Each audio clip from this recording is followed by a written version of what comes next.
What's up, guys? What's up, man? Oh, Rob, I would ask this to Raul when he was in here. I felt like, this fight was announced a long time ago, and then it was, fell through, and then booked and rebooked and everything. So, how does it feel to finally be a few days away from getting past this Raul Rosas chapter, if you like? Man, yeah, it's been a while. His name got brought up when I was supposed to fight Dominic Cruz. Cruz got injured. They threw his name out there. For about a week, I thought I was fighting him, and then it didn't happen. And then I show up to Vegas, and I finally for Calvin's fight, and then I finally get Matsumoto. He's been on my radar since then. And then obviously we got the fight booked, it was kind of weird how the fight happened. I was out one of Calvin's fights, and it was in Tennessee. Then I ended up going to Texas just to check out the training at Kingsway, and I was supposed to be there for 2 weeks. Then we got the call to fight Raul in San Antonio, which is about an hour away from Austin. It was about 4 weeks out. I was like, do I fly back up to Boston and drive to Montreal? Do I just stay down here?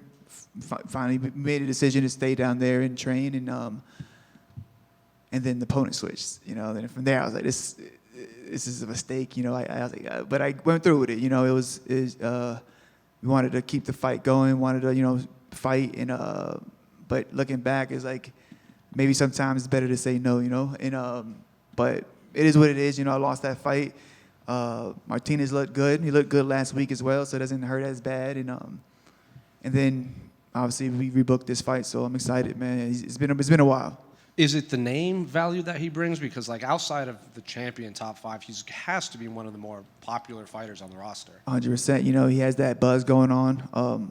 I said not too long ago, I haven't fought anybody with this much buzz. I fought, say champs and legends like Aldo, but it didn't feel like this, and it just feels pretty big.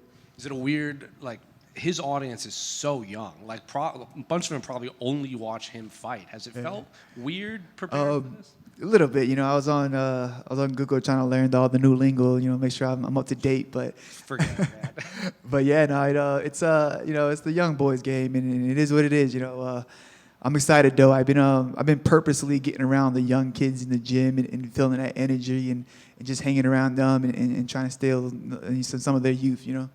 What do you make of his skill set in there? Because obviously we've seen him have all these submissions, and he's obviously a high-level grappler. He hasn't really had that opportunity to show off his striking, which obviously you're very good at. So what are you expecting from him in there? Yeah, I think he's going to be aggressive the first 2 minutes. I do think he's going to stand with me a lot longer than people are giving him credit for. I do think that he gets tired. I don't get tired in fights. Even when I'm getting beat up, I still couldn't push a pace. I do believe he gets tired. I do believe that I'm going to be a lot more calm and collected when it gets chaotic in there. I just got to make sure I don't give him anything. Don't get clipped with anything stupid. Force him to take bad shots. Get him to panic wrestle and make him pay. And I remember when you were getting ready to fight Adrian, you put to bed that narrative of this is a guy. I'm not fighting a young guy anymore. Yeah. He's a full-grown man. Yeah. This is very much the opposite. Raul was 7 when you made your pro debut. So what is it like fighting a guy that's just so significantly younger than you? Yeah, it's different. It's the first time. Somebody tagged me in the post the other day. I made my debut out here in 2014. And it was his 10th birthday, I think it was something like that, with a birthday cake. So I'm like, shit, yeah. I'm starting to feel like the unk out here, But it's cool, man. I like the role. I don't mind it. It's part of the process, I was the younger guy, well, not that young, but I was when Marlon Moraes gave me a shot, I took advantage of it, and then right after that, I got the big fight with Cody Garbrandt. So that's just the process, just the way the business goes, and it is what it is. And I was looking at your resume, and you're in the top 5 for a lot of bantamweight records, second most knockouts, third most finishes, third most fights, third most significant strikes. Let's go. Do you feel like a veteran in there now, or do you still feel like in your prime and you could be fighting for the belts? With this fight, I feel like the veteran. I even think I got the record for the biggest age gap from opponent. I think somebody, I don't know, I did an interview. Somebody told me that I think the biggest is me and Raul, and then I think it was Chase Hooper and Guida. Jason Jim Miller was pretty. Or yeah, there goes that. So I think, yeah, so it's pretty cool. We're still breaking records, man. We're still breaking records. Good luck, man. Thank you. Salud.